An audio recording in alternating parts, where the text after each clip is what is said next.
part of the body. And when you are part of the body, none of us would say, hindi ko da iya part ya. Kita ka unto mo, tan ka unto. Masakit unto mo, sakit tanan mo sa lawas.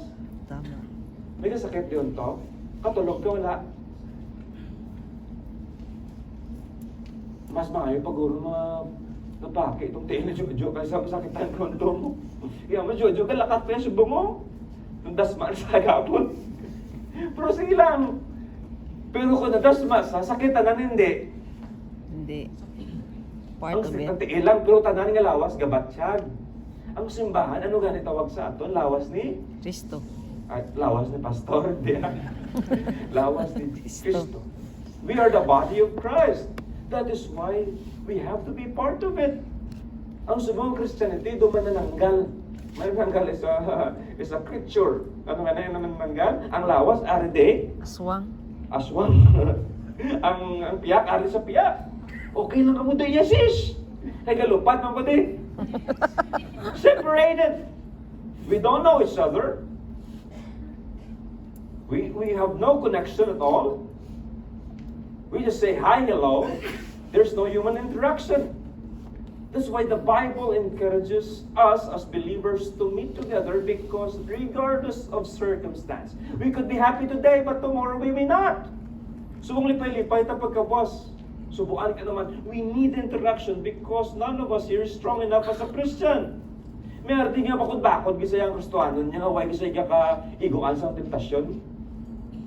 Mera, pastor ako gidya pinakabakod yan. Strong mo dahan. Tanan kita mahuyang. Gamay lang ang tentasyon kung ikaw lang isama timtar ka gidya. You understand what I mean? Ibang sa, did you not know that Christians are not exempted? That's why we need people. Hindi, kaya ibang sa atin, binasakitan. Kaya pastor, kung sugid ko problema ako, kutsu-kutsoy ako na. Kunari ka di ka sa akin, pa kutsu-kutsoy, repent na nadaan ng mababa mo. Nag-share na sa storya para pangamayuan, hindi pagsagi palakta. Amen. Amen. Labanti. At least may nag-agree sa akong subong.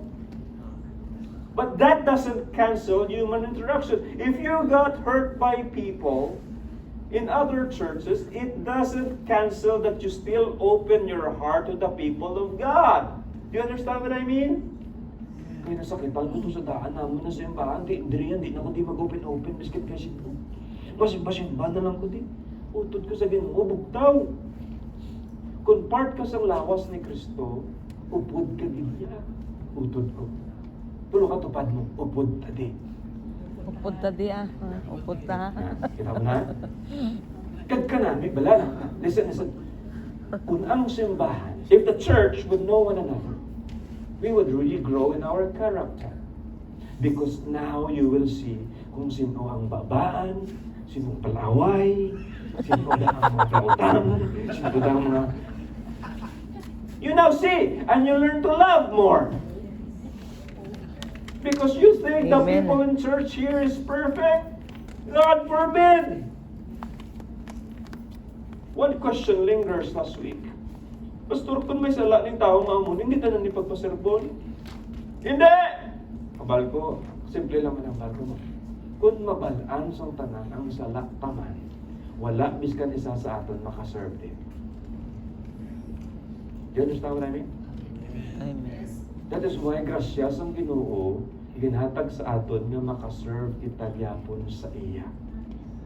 That's why it's okay to be hurt. It's okay to be ma-offend ka sa simbahan. Pastor, ka-offend ko sa mga illustration mo, hindi na ako dahil magsimba sa imo. Kaya doon ako gin-perming ginapaiguan mo na. Pila di ka bilog friends ko sa Facebook, ako yung mga post-post na ganit ha. Utod ko sa Ginoo, if God's word hits you, therefore you are part of the body. Kung si Abla, batsagan mo hindi. Patsyag. Kaya mo nila tsagon ka, papasalamat ka kay Lord. Kung wala ka nagad batsyag, ya patay na bro ya. Kita ka patay, tang paabla. Kabalan. When nag-iiyo yan. You see now? That's why we have to wake up with these realities, because we need human interaction. We need people to love people. We need people to pray for people. Pray lang ko da. Prihan lang ko da. Prihan tagid dya eh. Kung may masakit, anong gusto mo? Praise mo, anghel? Ba, padala lang ko ta anghel, bro.